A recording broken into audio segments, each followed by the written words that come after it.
여호께서 여리고로 들어가 지나가시더라.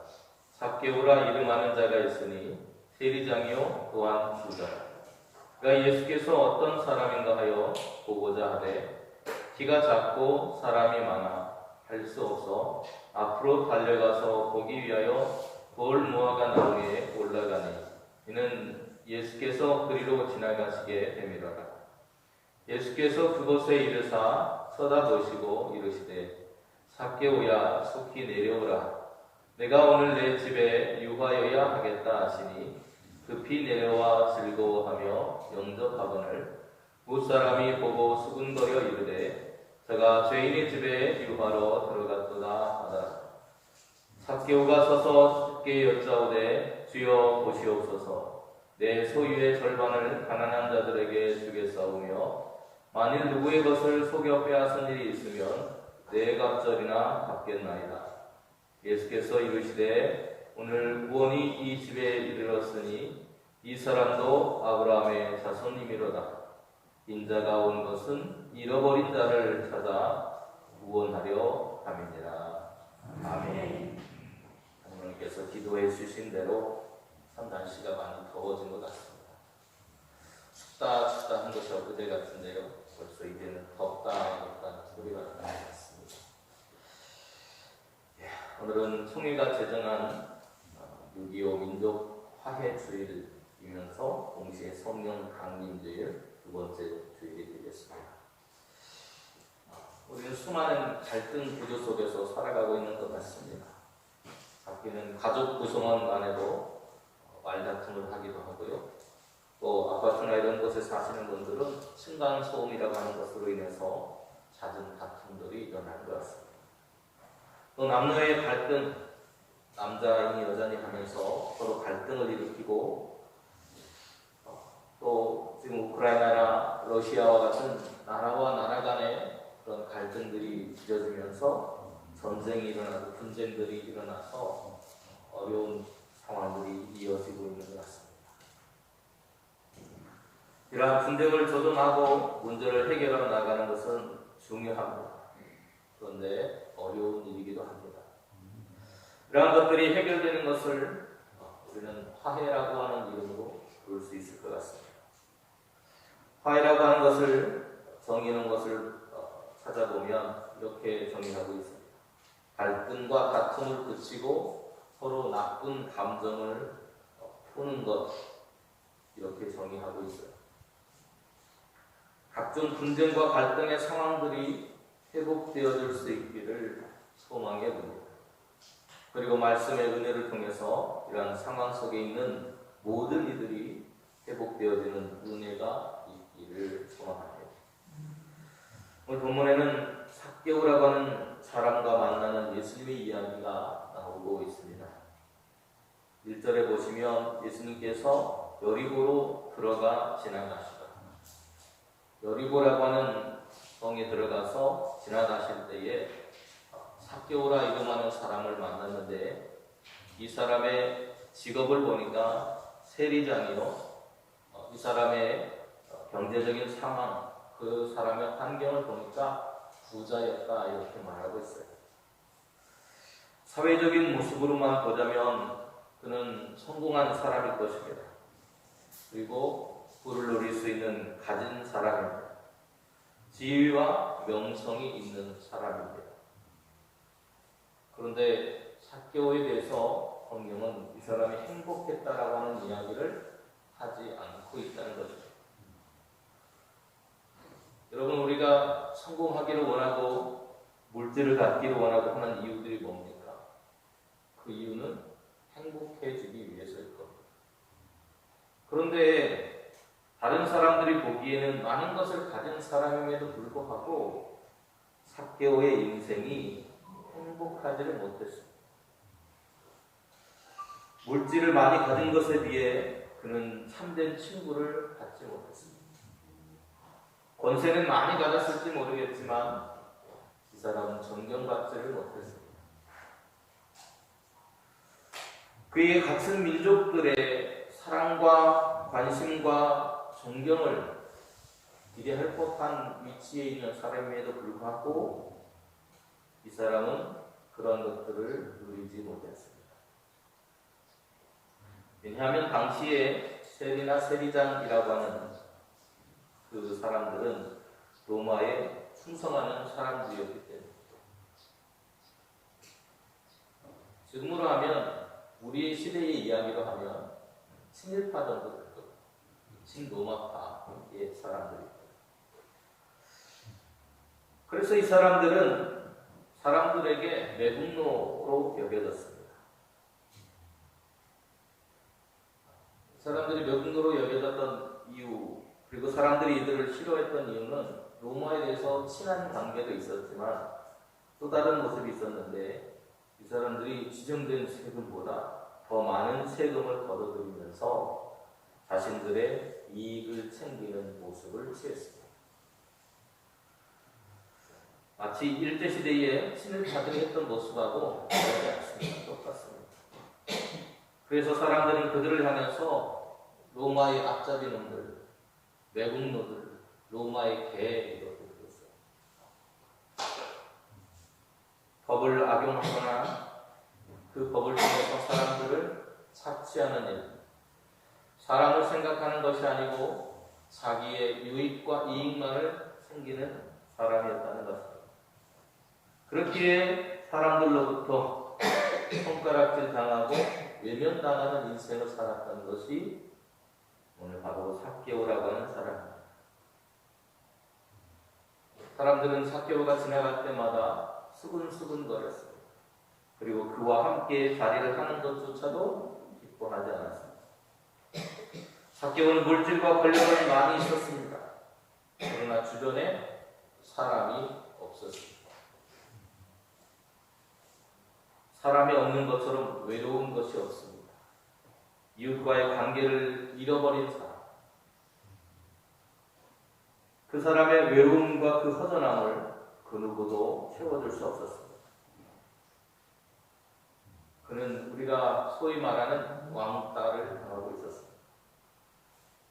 늘 채워지지 못하는 허전함에 시달렸습니다. 이런 사람이었기 때문에 그는 인생의 행복을 누릴 수 없었다는 것입니다. 그는 만나야 될 사람을 만나지 못하고 받아야 될 사랑을 제대로 받지 못한 방황하는 나그네와 같은 삶을 살고 있었던 것입니다.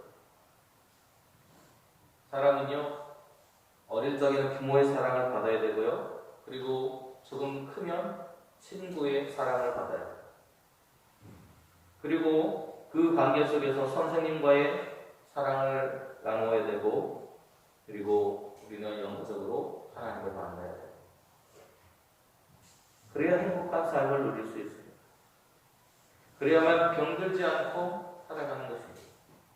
영혼이 병들어 있는 사람들은 이런 사랑으로부터 제외된 사람들입니다. 삭개오는 그런 면에서 늘 사랑에 목말라 있었고 그 영혼이 병들어 있는 사람이라 말할 수 있습니다. 그러던 중에 사람들을 사랑하고 그들에게 이야기를 해주기도 하고 들어주기도 하고 또 사람들이 가지고 있는 병을 치료해주고 사람들의 친구가 되어준, 그리고 하나님의 나라에 대한 소망과 꿈을 이야기해주는 사람이 있다는 소식을 들었습니다. 그런데 그 사람이 자기가 살고 있는 곳으로 지나간다는 이야기를 들었습니다. 오늘 삭개오라고 하는 이름 속에는요, 순전하다, 순수하다라는 그런 뜻이 담겨져 있어요. 그런데 이름과는 다르게 그의 삶은 죄인의 삶을 살았다는 것입니다. 누가복음을 보면 7장 34절에 예수님에 대해서 사람들이 비난하는 이야기가 들리는데요. 이렇게 사람들이 예수님을 비난했었습니다. 보아라, 저 사람은 먹고요, 술꾼이요, 세리와 죄인의 친구로. 여러분, 이 말 속에서 우리가 알 수 있는 게 뭡니까?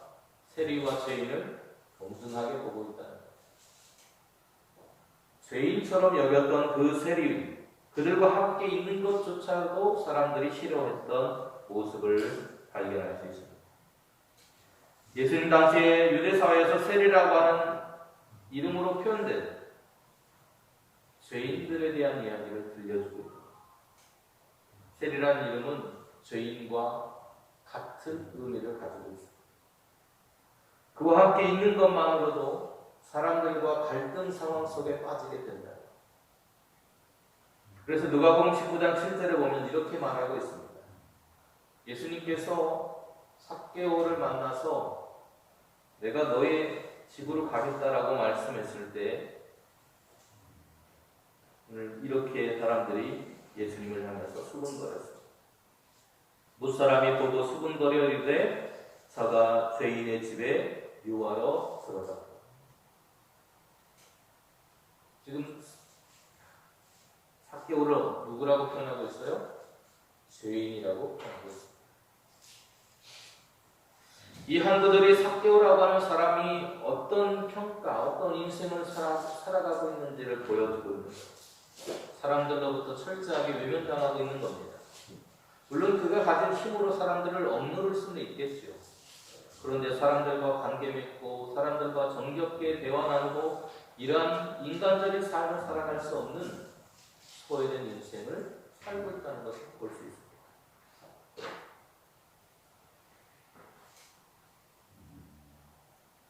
예수님이 온다는 소식을 듣고 삭개오는 주님께로 불이 나게 달려갑니다. 그런데 사람이요, 모든 걸 다 가질 수는 없잖아요. 그죠? 좋은 직장도 있습니다. 부도 가졌습니다. 그런데 이 사람은 키를 못 가졌어요. 성경이 보니까 삭개오는 키가 작다라고 표현하셨습니다. 키까지 가졌으면 아마 다 가졌을 것 같은데 큰 키는 갖지 못했던 것 같습니다. 씩씩거리면서 땀을 뻘뻘 흘리면서 자기의 그 작은 길을 극복해 보려고 앞으로 달려나가서 나무 위로 올라갑니다. 예수님을 만나고자 하는 그의 마음이 보이기도 합니다. 어쩌면 그의 외로운 인생에 대한 이야기처럼 보여집니다. 누군가 한번 만나보고 원하고 그를 통해서 자신도 삶이 변화됐으면 하는 욕망도 보여지는 것 같습니다. 이사야 선지자도 이러한 우리의 모습을 이렇게 말합니다.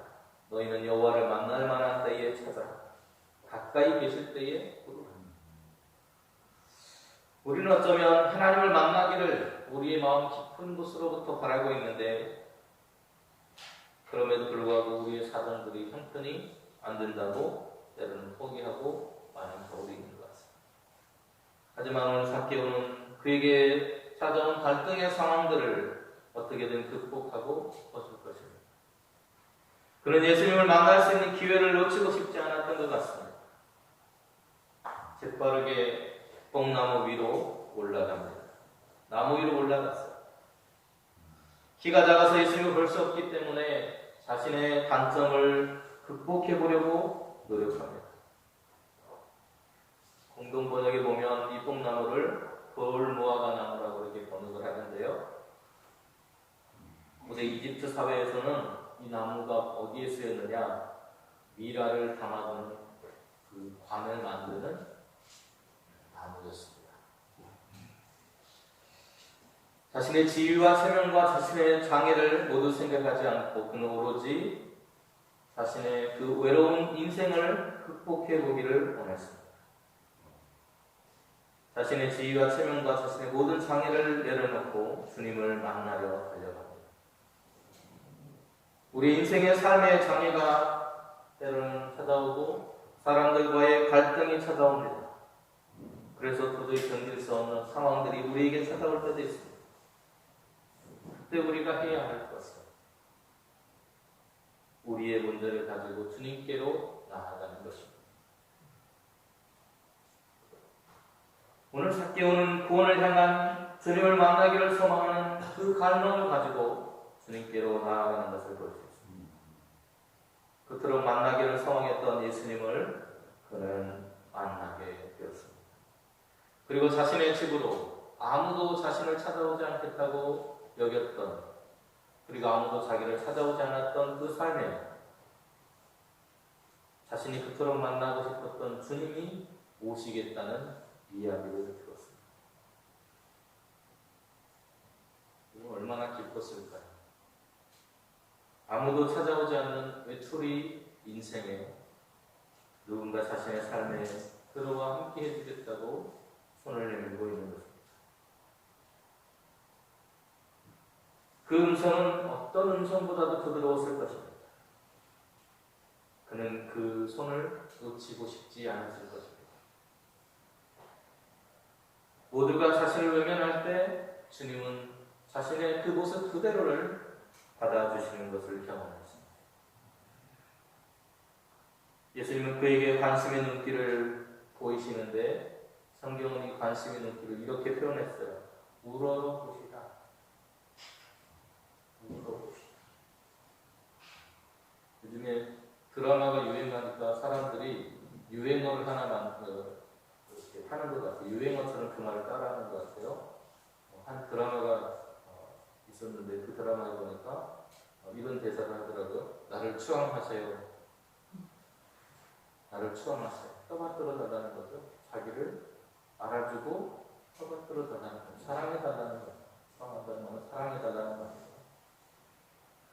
우러러 본다는 말을 우리식으로 그냥 해석을 해보면 그 대사의 드라마의 대사처럼 나를 추앙해 주세요. 그런 모습이 될 것 같아요. 주님이 그를 우러러 보셨다는 거예요. 주님이 우러러 보실 때 막 째려보셨을까요? 야, 너 어떻게 하나 두고 보자 하고 째려보셨을까요? 그러지 않았을 거예요. 얼마나 사랑스러운, 얼마나 불쌍하게 그를 바라보셨을까요? 야, 너 왜 이렇게까지 사랑해? 그를 바라보는 그 따뜻한 시선에 그의 마음으로가 내려가는 것입니다. 여러분, 사람들의 시선이라고 하는 것이 어떻게 누군가를 바라보느냐에 따라서 사람 마음이 얼어붙기도 하고 녹아내리기도 하는 것. 주님의 그 시선 하나, 오늘 얼어붙어 있던 그의 마음을 녹아내리게 하고 있다. 그리고 주님이 말씀하십니다. 야, 빨리 내려와. 니네 집에 좀 가보자. 아무도 찾아오지 않은 그의 인생 속에 예수님을 만나고 그의 삶이 변화되는 순간입니다. 우리는 누구를 만나느냐에 따라서 우리 인생이 바뀌어갑니다.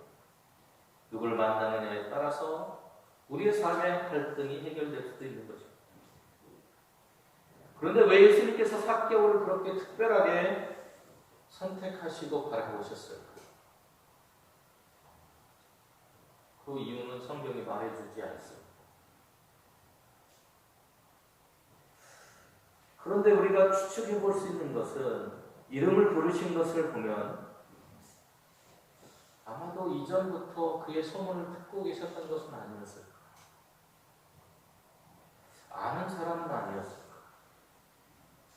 세리 출신인 예수님의 제자인 마태를 통해서, 마태도 세리 출신이잖아요. 그래서 간접적으로 이 사람에 대해서 들었던 것은 아닐까? 어찌됐든 사람에 대해서 관심이 많으신 예수님의 모습을 발견할 수 있습니다. 어찌됐든 그가 주님이 왜 그를 선택하셨는지, 왜 그렇게 바라보셨는지 우리는 알 도리가 없습니다. 그런데 여기서 중요한 사실은 예수님께서 그를 먼저 불러주셨다는 겁니다. 우리는 때로 착각할 때가 있어. 내가 주님을 믿었습니다 하고 착각합니다. 그런데 주님이 우리를 부르셨다는 걸 잊어버리고 살 때가 많아요. 우리가 잘 모르는 찬송가 90장에도 보면 이렇게 찬송 가사가 되어 있습니다. 주 예수 내가 알기 전 날 먼저 사랑했네. 주님이 날 먼저 사랑해 주셨다. 이 사실을 우리는 잊어서는 결코 안 된다는 거죠. 그가 의로운 사람이었기 때문이 아닙니다. 그가 부르심을 받을 수 있었던 이유는 제가 생각할 때 아마도 주님의 은혜가 아니었을까 싶습니다. 그가 대단하고 사람들에게 인정받는 사람이어서가 아니라 오히려 외면당하고 소외되는 모습으로 살아가는 불쌍한 인생, 많은 것을 가진 것 같지만 정말 가져야 될 것을 갖지 못한 불쌍한 인생을 주님이 바라보셨다는 것. 그런 사람들에게 손가락질을 당하는 인생이었고 외면당하고 비난만 받아오던 삶을 살아왔습니다. 그런 그를 어서 내려오라는 주님의 말씀에 한달음에 내려올 겁니다. 그리고 신이 나서 잔치를 베풀고 주님을 맞이하는 그의 모습 속에서 얼마나 그가 외로운 인생을 살았을까를 추측해보게 됩니다. 늘 불안과 근심과 멸시받는 상처받는 삶을 살아왔던 그에게 그 갈등의 상황을 해결하시는 분이 나타나십니다. 그분이 바로 주님이십니다. 예수님을 만나고 그의 삶에 꽃이 피기 시작합니다. 근심하던 인생이 구원의 기쁨으로 인해서 기뻐 춤추게 되었습니다.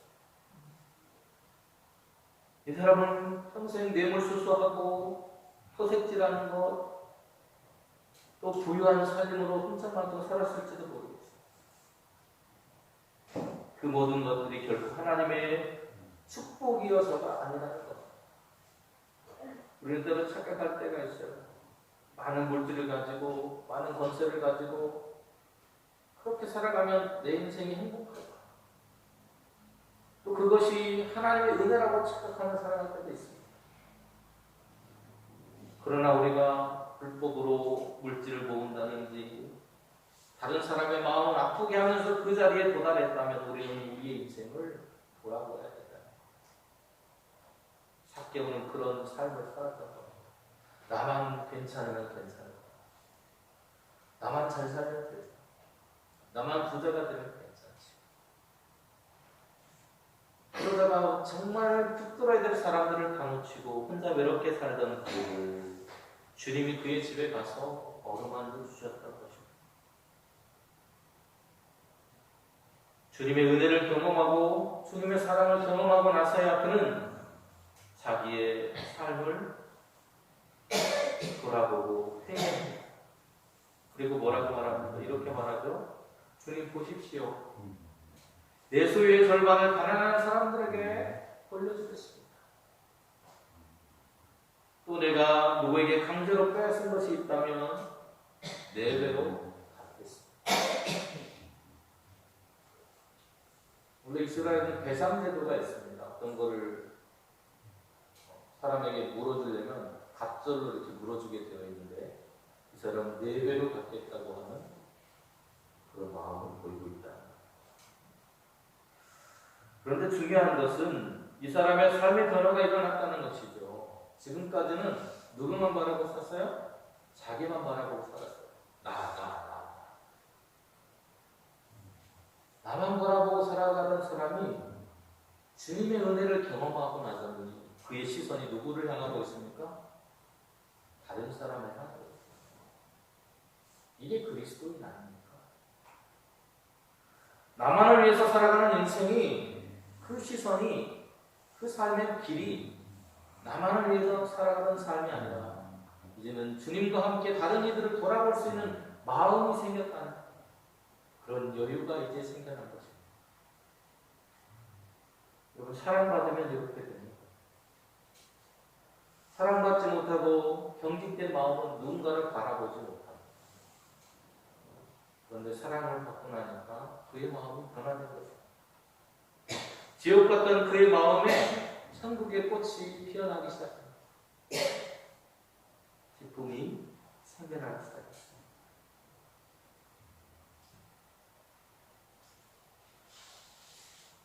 삭개오는 은혜를 받고 그 은혜로 변화된 삶을 살았다는 것.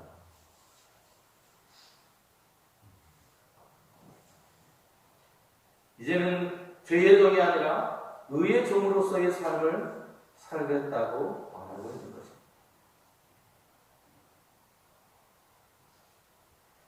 그때 주님께서 그에게 하시는 말씀이 있습니다. 사람들에게 선포하는 말이 있어요. 9절을 한번 보겠습니다. 같이 한번 읽어보겠습니다. 예수께서 이르시되 오늘 구원이 이 집에 이르렀으니 이 사람도 아브라함의 자손이니라. 아멘. 누구의 자손이라고요? 아브라함의 자손. 지금까지는 아브라함의 자손이었다는 거예요? 아니었다는 거예요? 그냥 그 태생으로는 아브라함의 자손이었어요. 아브라함의 자손이 아니었던 적이 한 번도 없습니다. 태생으로는 아브라함의 자손이었는데 그의 삶의 모습으로는 아브라함의 자손이 아니었다는 거예요. 사람들이 보기에는 겉모습으로는 구원받은 사람처럼 그렇게 보여졌는데 실제로는 그렇지 못했다는 겁니다. 그래서 사람들은 그를 뭐라고 불렀어요? 죄인이라고 불렀잖아요. 죄인. 여러분, 죄인이라고 하는 말이 무슨 말입니까? 구원받지 못하는 사람이라는 말이에요. 죄인이라고 하는 그 이야기는 구제불능이라는 이야기예요. 우리가 흔히 말하는 이 사람은 도저히 구원받을 수 없는 사람. 그래서 사람들이 그를 뭐라고 불러요? 죄인이라고 부릅니다. 그런데 오늘 주님은 뭐라고 그 사람을 다시 부르고 있어요? 아브라함의 자손. 구원받을 수 있다는 거예요. 이 사람도 하나님의 구원의 계획 속에 있는 사람이라는 거예요. 여러분들이 그래서 그를 외면하거나 그와 갈등 상황 속에 있어서는 안 된다는 거예요. 그를 함께 품어주고 우리의 삶으로 받아들여줘야 된다는 거예요. 그게 아브라함의 자손이라고 하는 그 말 속에 담겨있습니다. 이사야서 54장에 보면 예언자는 하나님의 말씀을 이렇게 전합니다. 내가 잠시 너를 버렸으나 큰 긍휼로 너를 다시 불러드리겠다. 나의 영원한 사랑으로 너희의 긍휼을 베풀겠다고 말씀하십니다. 하나님이 우리에게 얼굴을 가렸대요. 왜요? 죄를 지었기 때문에. 죄인에게는 하나님의 얼굴을 가리신대요.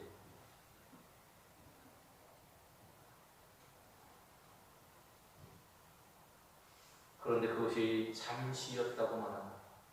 우리가 깨닫도록 하시고 대신에 영원한 것을 우리에게 주시겠다고 말씀하시는데 그 영원한 것이 뭡니까? 사랑, 하나님의 사랑. 우리 사회가 탐욕으로 얼룩진 모습을 이제는 지워내야 할 때가 되었습니다. 어쩌면 우리의 삶 속에 삭개오처럼 물질에 대한 욕심으로 우리의 눈이 멀고 자신만을 바라보는 죄인된 모습으로 여전히 살아가고 있는 우리의 모습이 남아있는 줄로 모르겠습니다. 그런 우리의 모습으로는 주님 앞에 나아갈 수가 없다는 것. 그러나 주님께서 우리를 은혜로 불러주신 것입니다. 눈앞의 이익이나 풍요와 물질에 대한 탐욕, 부패와 비리, 우리 사이의 불신과 갈등을 조장하는 수많은 것들로부터 주님은 우리를 떼어내서 너는 아브라함의 자손이라고 말해주는 겁니다. 그러기 이제부터는 그렇게 살아가지 말고 네가 말한 것처럼 사람들을 좀 돌아보고 그들과 함께 어우러져서 살아가라는 것입니다. 교회는 바로 그런 곳이고요. 주님께서 우리를 사랑하신 것처럼 우리의 이웃들을 사랑의 눈으로 바라보고 그들과 함께 갈등이 아니라 그들을 우리의 삶으로 품고 그들을 위해서 기도하고 그들과 함께 하나님의 나라를 이 땅에 일구어 가기 위해서 살아야 하는 것입니다. 이사야 선지자는 이렇게 말합니다. 산들이 떠나며 언덕들은 옮겨질지라도 나의 자비는 내게서 떠나지 아니하며 나의 화평의 언약은 흔들리지 아니하리라. 너를 긍휼히 여기시는 여호와께서 말씀하십니다. 아멘. 하나님께서 베풀어 주신 사랑을 통해서 갈등 관계에 있는 우리의 가정이 그리고 우리의 사회가 더 나아가서 남북의 갈등이 그리고 전쟁 중에 있는 우크라이나와 러시아의 관계가 회복되어지는 은혜와 소망이 이루어지기를 주님의 이름으로 축원드립니다. 내려오신 주님 감사합니다. 어쩌면 우리 안에 있는 이와 같은 마음들로 인해서 여전히 누군가와 갈등하고 분열하고 다투며 살아가고 있는 우리의 모습인지도 모르겠습니다. 그런 우리임에도 불구하고 주님은 하나님의 자녀라고 죄는 부끄러운 것이라고 우리에게 가르쳐 주시면서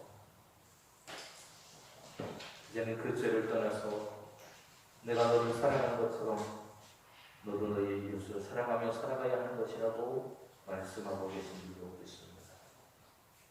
저는 우리 용산교회가 세상의 손가락질 받고 지탄받는 교회로서가 아니라 오늘 변화된 삭개오처럼 주님의 마음을 닮아가고 이웃을 품고 사랑할 줄 아는 그들의 아픔을 함께 나눌 수 있는 교회로 다시 한번 일어설 수 있도록 성령으로 인도하여 주옵소서. 예수님의 이름으로